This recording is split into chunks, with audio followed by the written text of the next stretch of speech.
Iya, tahu kan? Aku tuh bukannya cemburu gak beralasan. Bukan.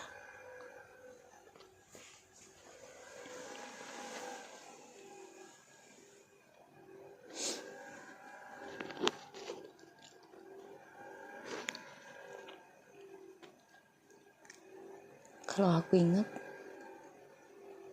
dulu,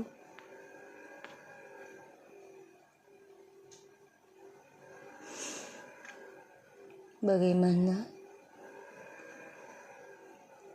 pertama aku ketemu sama kamu, posisi aku bagaimana? Aku lagi terluka, aku lagi dihianati. Aku lagi berjuang menata hati. Banyak orang sebelum kamu yang singgah ngedeketin aku. Tapi aku enggak.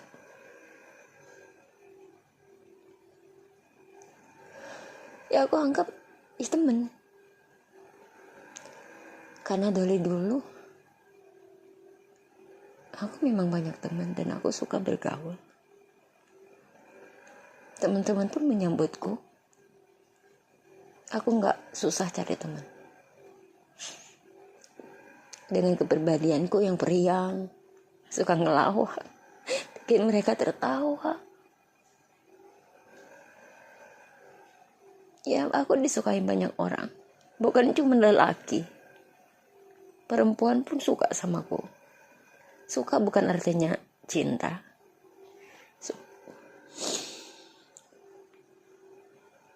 Tapi di saat itu, lama-lama kita kenal, aku ngelihat kegigahanmu. Yang aku rasa, kamu itu lain. Kamu dewasa, aku pikir begitu. Kamu pendiam. Aku gak pernah punya pasangan pendiam. Kamu perhatian.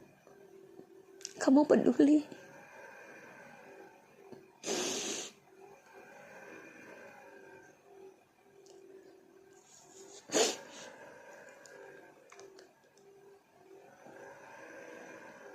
Sampai akhirnya, ya aku jatuh cinta juga sama kamu. Jatuh cinta karena kepribadianmu. Jatuh cinta karena aku merasa nyaman.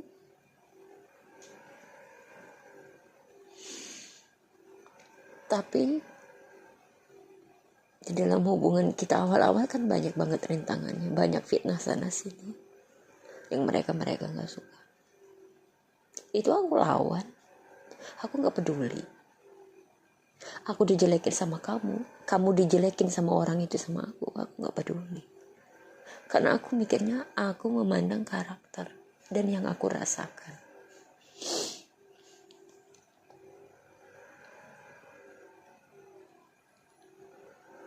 Setelah itu,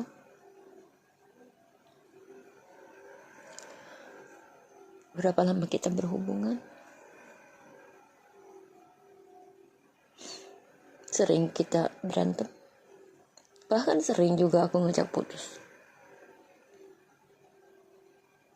Karena saat itu ya aku juga cinta, belum cinta-cinta banget. Dirasa aku tuh ke kamu tuh dulu tuh sayang. Kalau cinta itu belum. Karena aku pun masih mau milih-milih. Aku masih mau membandingi. Banding-bandingkan kamu dengan orang lain yang siapa tahu.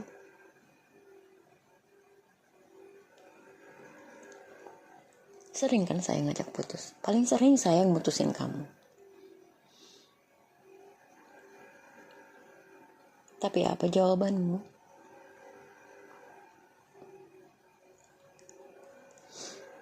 Itu membuat saya mikir kembali. Apalagi setelah kamu bilang, Ingat gak kamu? Waktu kamu baru keluar kerja di tempat kerjamu yang lama yang keluar kota-kota itu. Kamu kan masuk ke Emporium. Kamu dapat gaji 2,5 juta sebulan. Terus aku pergi kan ke Kupang. Kita berantem. Aku ngajak putus juga. Udah ratusan kali mungkin aku ngajak putus kalau di itu. Saat itu tengah malam.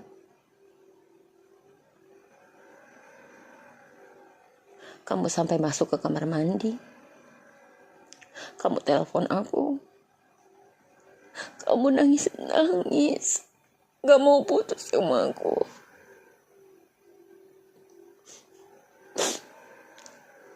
Dan kata-kata kamu itu bilangnya, oh gitu ya dek. Setelah aku gak punya apa-apa, kamu ninggalin aku. Setelah aku berjuang buat kamu seenaknya aja ninggalin aku.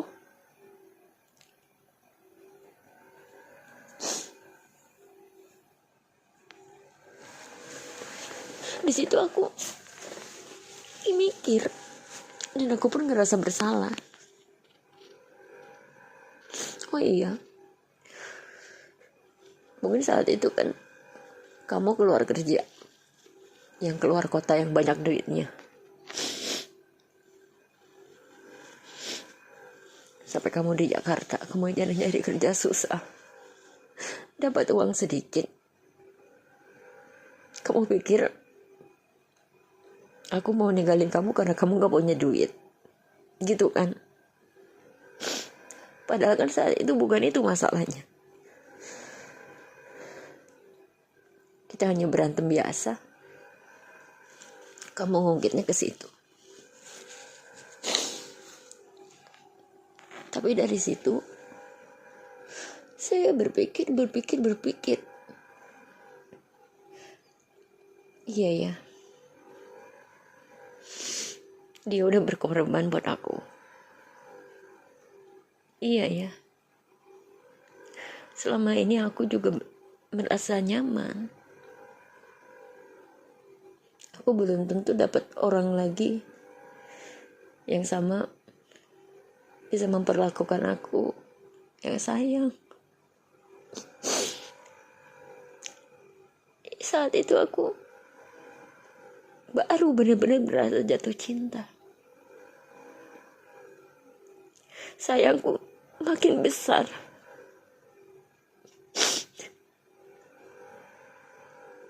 Karena aku ngerasa dihargai, ngerasa dibutuhkan, ngerasa dilindungi.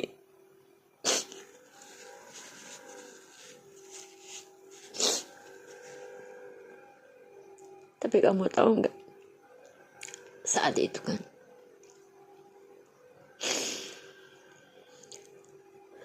waktu kedua kali aku pergi ke Kupang,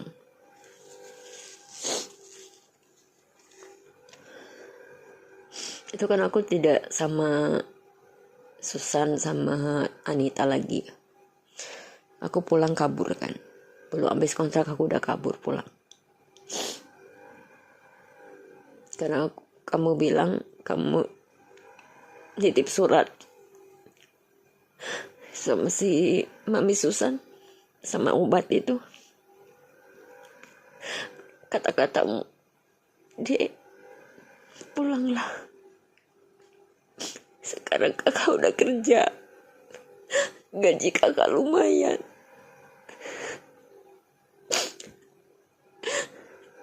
Sebenarnya kakak cemburu kamu kerja begitu. Sebenarnya kakak gak ikhlas lihat kamu. Tapi selama ini kakak gak bisa berbuat apa-apa karena keadaan. Itu isi suratmu. Sekarang kakak udah kerja di Plaza Indonesia.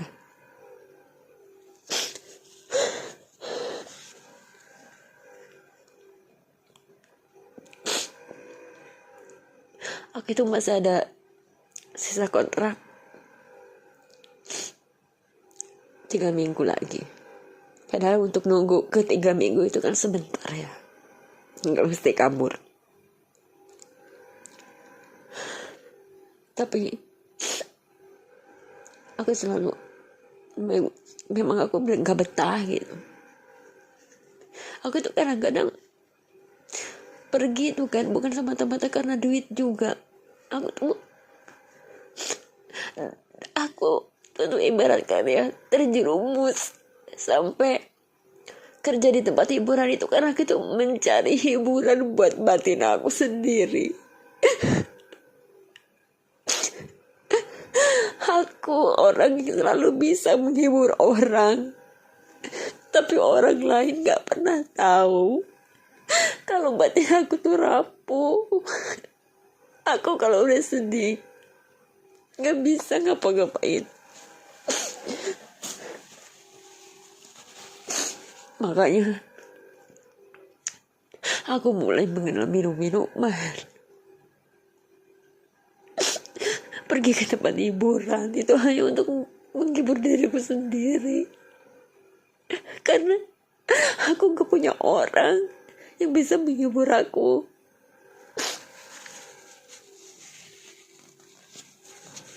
Nah saat itu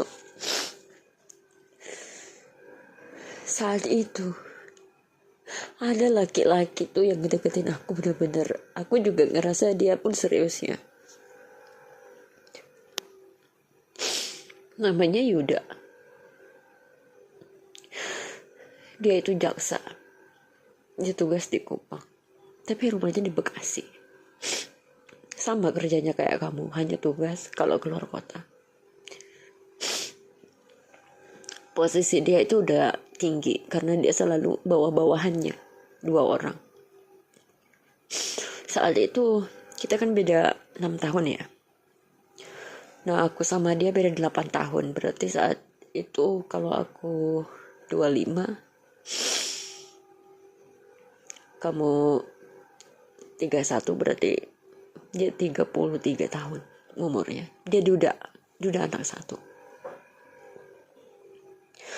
Dia hampir tiap hari datang. Tiap malam dia datang. Karena dia mungkin pas awal-awal dia udah tahu aku, dia suka sama aku ya gitu, dia pengen merebut hati aku. Kata-katanya tuh bilang, aku gak ikhlas kalau kamu memandu orang lain. Kan kita itu pemandu kan, pemandu lagu. Kamu ngobrol sama orang lain, nanti kamu deket sama orang lain. Dia sering ngomong gitu, tapi dari awal saya udah bilang, maaf Bang, saya udah punya calon suami di Jakarta. Dia bilang lagi, kan baru calon. Memangnya kamu sudah mengenal sedalam apa karakternya dan bla bla bla bla. Saya bilang insya Allah saya udah yakin sama dia. Saya cerita kenapa saya bisa yakin, kenapa saya tuh membanggakan kamu loh.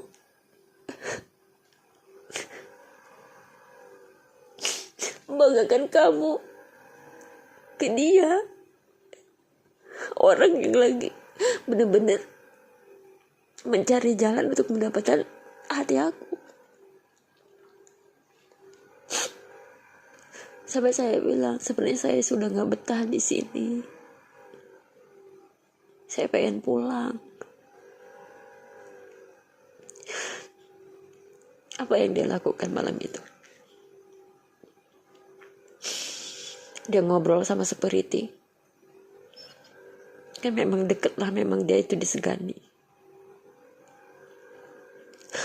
Terus dia bilang, mau kapan, hari apa? Dia langsung jawab begitu. Padahal dia tahu kalau aku pulang itu ya untuk kamu. Tapi dia tuh berkorban, tau gak? Iya dek, gak apa-apa. pulang aja. Lagian juga sebenarnya saya juga gak setuju kalau kamu di tempat begini. Kamu pulanglah ke Jakarta. Aku dibantuin kabur sama dia. Aku waktu itu kalau gak salah hari apa ya, Selasa kayaknya, malam Selasa, kan hari Senin malam Selasa. Terus kata dia gini, nanti hari Kamis, malam Kamis, barang-barangmu dibawa duluan, kamu malam, dan nanti dititipin di rumah security. Dia bilang gitu, koper kamu, karena nggak mungkin kan kamu kabur bawa koper, pasti kelihatan.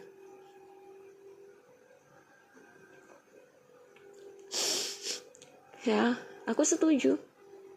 Tapi di situ aku balik mikir lagi, ini orang kok punya hati lapang dada banget. Berarti ini orang baik. Kalau aku mau matre, aku pasti milih dia. Dia mapan, kaya lah. Bahkan di Kupang aja dia punya mobil sendiri. Tapi aku enggak.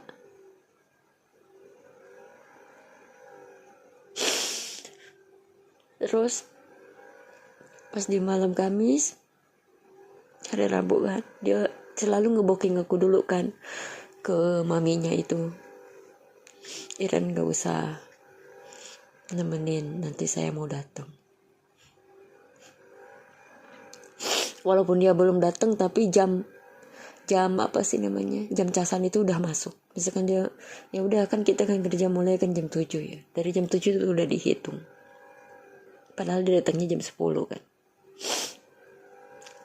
Aku cuman bengong diem sambil mikir. Aku tuh dikasih 2 pilihan waktu itu. Cuman tetap aku pertahankan kamu. Karena pertama kita udah lama. Dan aku juga sedikit banyaknya udah mengenal karakter kamu.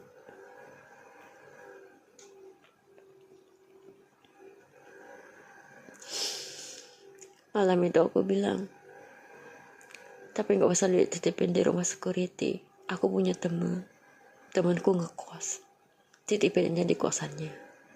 Nah saat itu kan si Susan itu kan sama si Anita udah keluar dari tempat kerja itu. Mereka masih kerja di sana, cuma mereka kan ngekos kan, relate. Aku titipin kan, aku kasih alamatnya.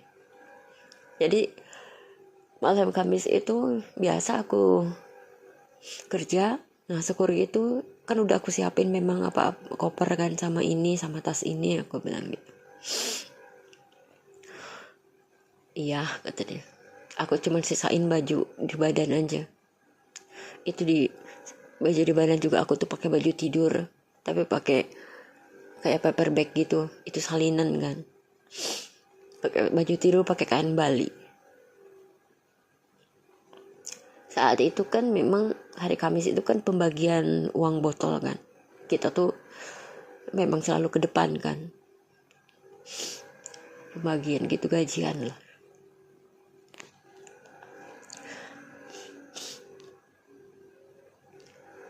Pas udah gajian, ya itu aku pamit, pura-pura mau belanja ke minimarket. Terus aku udah jemput sama anak buahnya Yuda. Aku dianterin ke tempat kosannya si Susan, karena kan pesawatnya besoknya.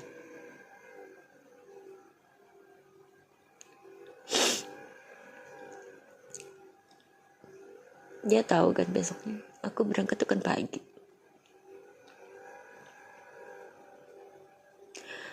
Pas aku berangkat kan naik mobil pacarnya si Susan, karena Susan Anita nganter aku kan ke bandara pakai mobil. Pas aku turun di bandara, aku udah tahu loh, karena aku tahunya itu ya dia di kantor gitu kan. Itu kan hari kerja, harusnya dia udah masuk kantor. Nggak ada kontekan sama sekali. kan bandara El Tari itu nggak besar-besar banget kan, kayak di Belitung lah gitu, kecil. Jadi ketika kita turun dari mobil mau masuk ke tempat tunggu aja itu kelihatan kan, dia udah nungguin. Saya bilang, kok sih, saya manggilnya kan Pak Yuda ya, Bapak, karena orang-orang di sana juga manggilnya Bapak. Ini Pak Yuda udah di sini. Dia nyamperin, ngobrol.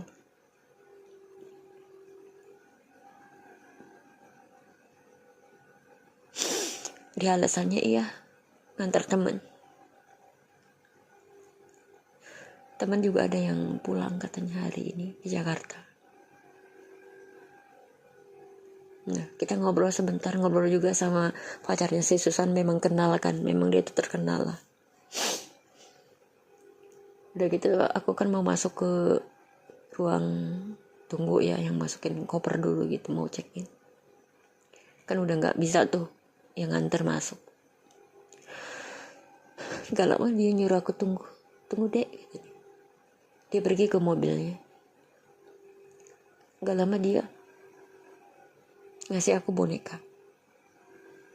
Itu boneka lumba-lumba yang warna pink. Itu dikasih sama dia. Gak lama dia juga ngasih aku surat. Itu aku baca suratnya pas di ruang tunggu. Yang isinya, Dek, saya tahu kamu berat sama dia. Kamu sayang sama dia, tapi kamu belum mencoba membuka hati kamu untuk aku, katanya.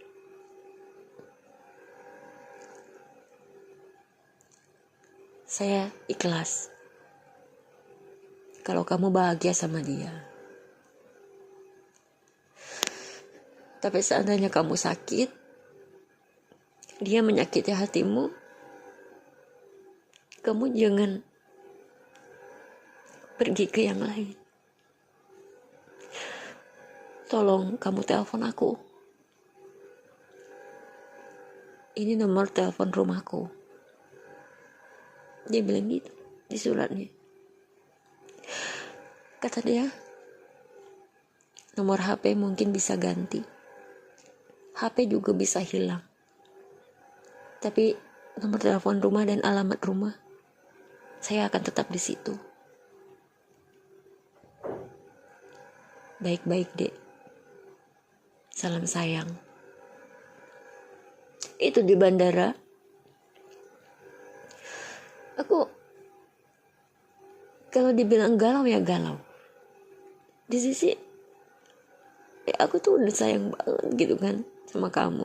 Karena ngelihat kalau kita lagi bersama itu,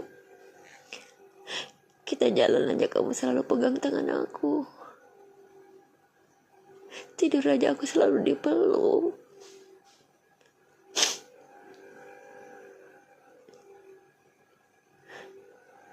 Itu yang ngerasa aku tuh kok sayang.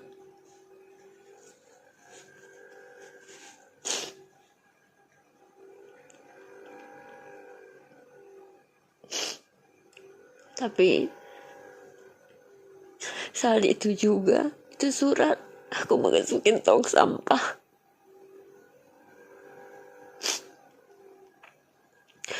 Tahu kan, waktu di Kupang aku pakai nomor simpati juga kan, karena di sana kan SL Pentilek ya. Aku punya nomor simpati, dan nomor simpati itu yang khusus yang untuk tamu-tamu kan. Nah, jangan kan aku pengen nelfon dia, aku nyimpan nomor dia, kan nomor simpati aku pun kan udah gak aku aktifin lagi, agar supaya dia gak bisa hubungin aku lagi. Dan kenapa aku buang surat dia yang ada alamat rumahnya, ada nomor teleponnya? Karena aku takut Aku takut ngianatin kamu. Aku takut. Takut ketika aku sakit hati sama kamu, aku nyariin dia.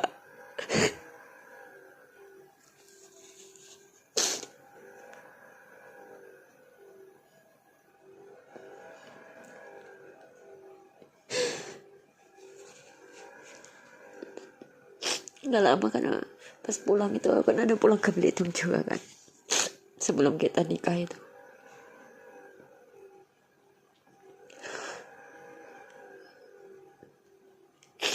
Lebaran di sana tahun berapa aku lupa ya.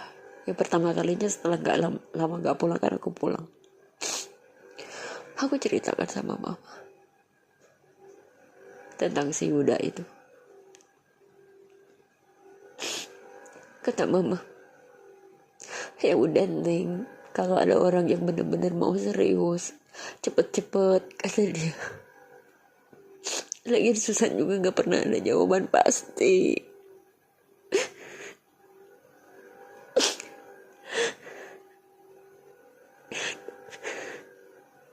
Tapi gak pernah lu aku kepikiran.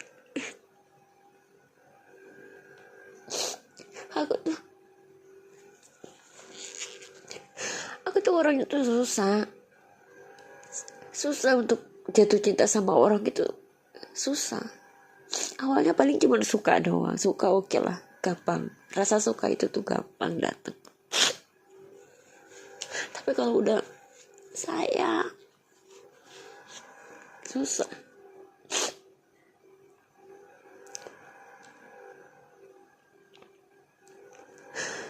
Sebenarnya nggak sulit sih.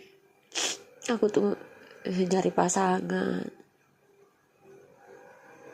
karena aku orangnya kan periang, temen pun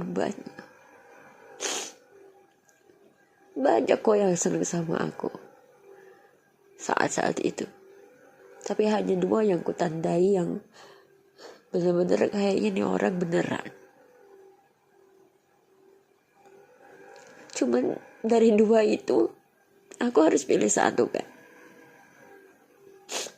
Ya aku pilih kamu.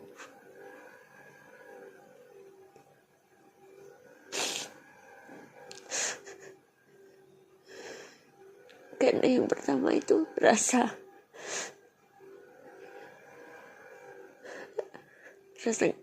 nyaman itu susah didapat kalau kita bener-bener gak bisa.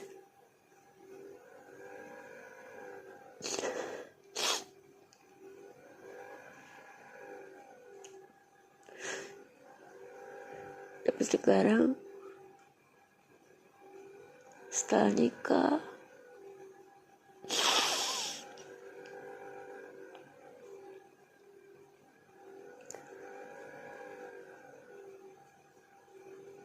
mulai hilang. Tahun pertama berantem masalah ekonomi, tahun kedua pun begitu.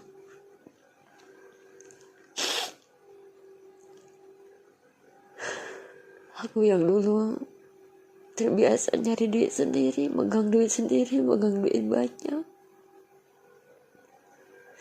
sekali nikah benar-benar nafkah. Aku harus ngatur itu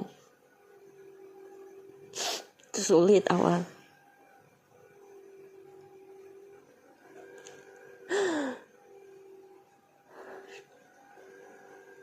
Kemudian aku udah merasa terbiasa, nyaman dengan penghasilanmu. Kita cukup saat itu, walaupun kamu masih kerja di Plaza Indonesia.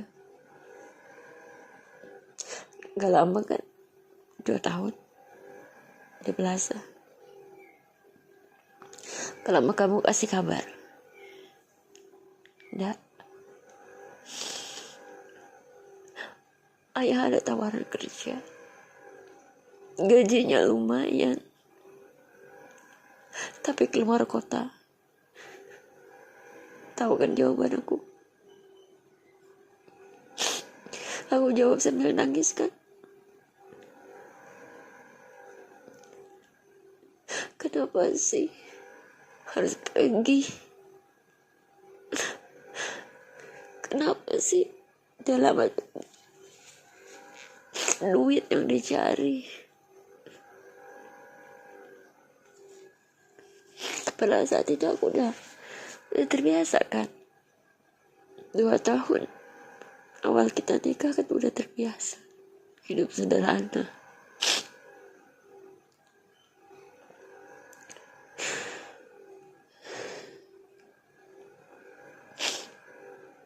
Tapi kamu yakinin aku kayak gitu, gak apa-apa tak, siapa tahu ada rezekinya. Kalau terus-terusan di Plaza Indonesia kita nanti punya apa? Hanya juga buat makanan saja. Ya, akhirnya aku jawab ya terserah.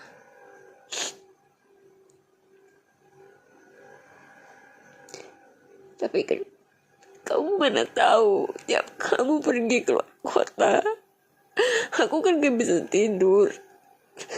Aku nangis. Kamu berangkat naik mobil, pulang malam-malam, aku di rumah nangis. Sering kan kita berantem. Pas kamu awal keluar kota, aku salah sangka terus. Disangkanya aku cemburu terus. Padahal dulu dari itu ya memang.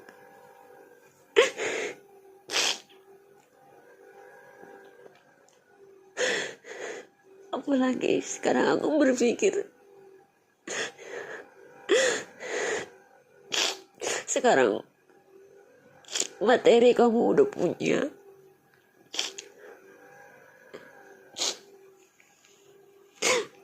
kamu juga punya banyak teman di luar sana.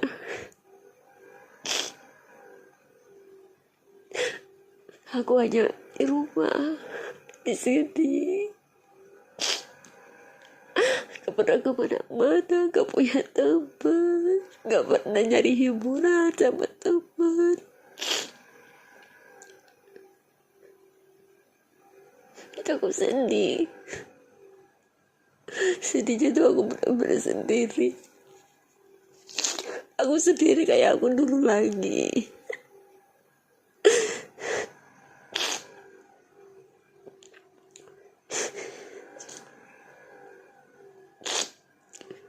Aku gak sering cerita sama kamu. Aku dari lepas gak sekolah itu kan aku udah mandiri. Aku udah gak tinggal sama orang tua. Aku hanya tinggal sama kakak. Aku udah cari duit sendiri. Aku tinggal sendiri. Benar-benar aku hidup sendiri. Aku punya banyak teman. Aku punya banyak saudara. Tapi kalau malam, kalau aku sedih itu aku sendiri. Aku merendung, aku nangis. Tapi di depan mereka aku gak bisa nangis.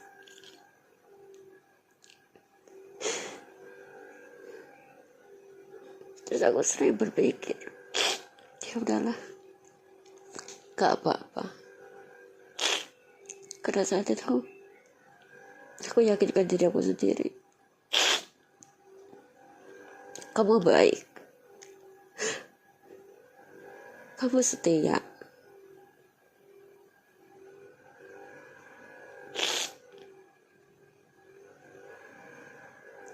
Makin kesini, makin lama kamu kerja di sana, kamu bertemu dengan orang-orang yang ya begitulah. Sampai akhirnya aku tahu, benar-benar aku luka banget hati aku. Ya walaupun kamu bilang kamu tidak melakukan, itu hanya teman. Tapi batinku tuh terus berkecamuk. Terus aku mikir,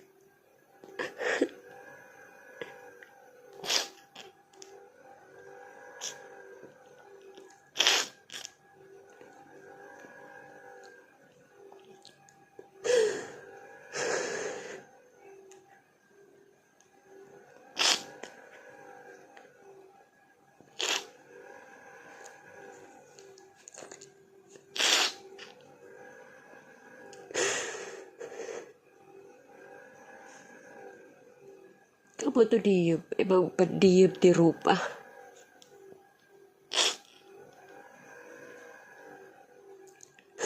Kamu yang kayak paling bener lah.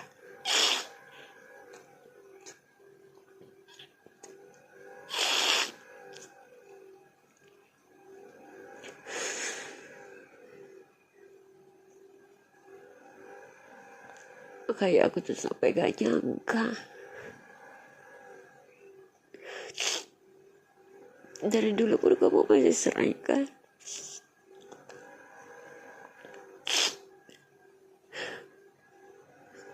Kamu chattingan sama mantan-mantan kamu. Sering aku tahu kan. Sering kan kita berantem. Tapi kok diulang lagi. Kenapa?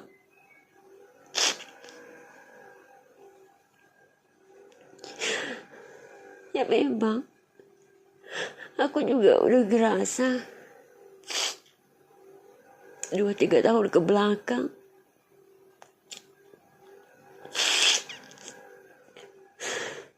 Kamu itu gak kayak kamu yang dulu aku kenal.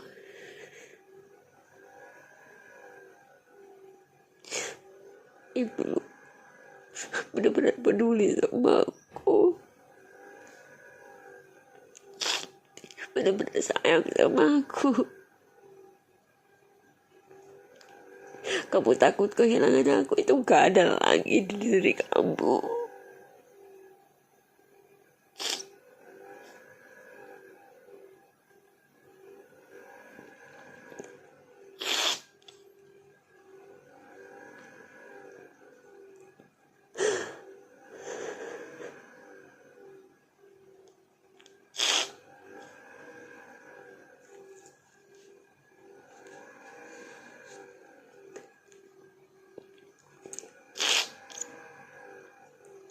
Kalau dibilang aku cemburuan,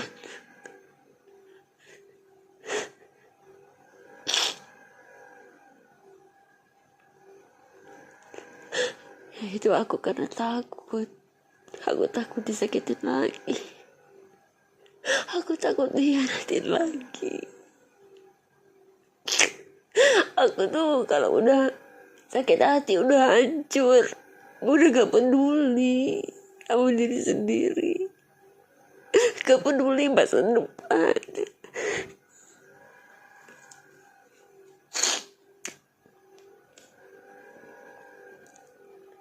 Gak peduli juga sama keluarga. Buktinya kita bisa ketemu itu gara-gara aku tuh lagi sakit hati. Sakit hati karena cinta. Sakit hati karena keadaan ekonomi.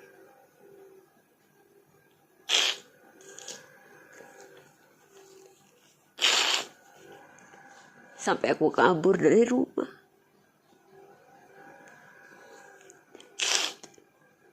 Gak pulang-pulang. Padahal anak perempuan. Saat itu padahal aku masih muda ya.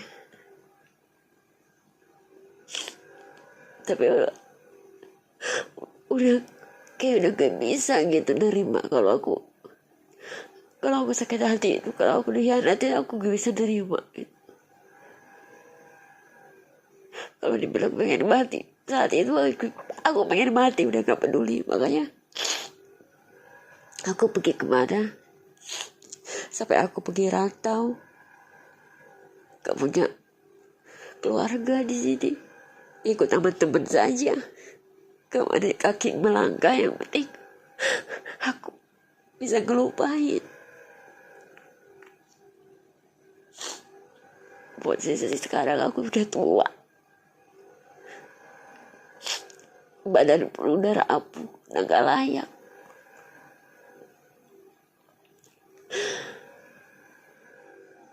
Kalau aku mau pergi pun aku mau pergi kemana? Gak mungkin aku balik lagi ke rumah orang tua aku. Keadaan orang tua aku juga begitu.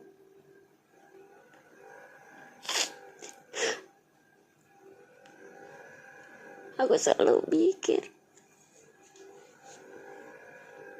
Kalau orang yang selama ini jadi sandaran hidup aku, jadi sandaran jiwa aku, yang selalu menguatkan aku dulunya, yang mencintai aku, menerima aku apa adanya, terus dia pergi.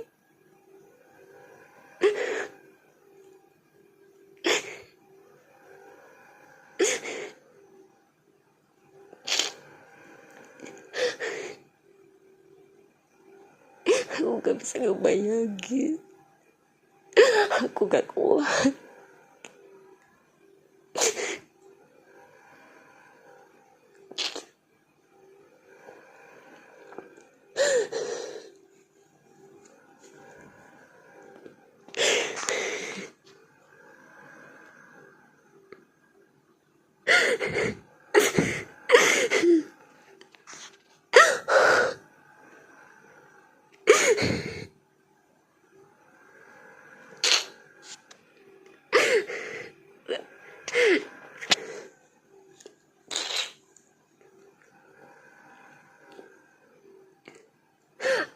Aku berharap ini terakhir kalinya aku ngerasa benar-benar kesiksa batin dia. Sumpah udah gak kuat aku. Mau kamu apa? Sebenarnya mau kamu apa?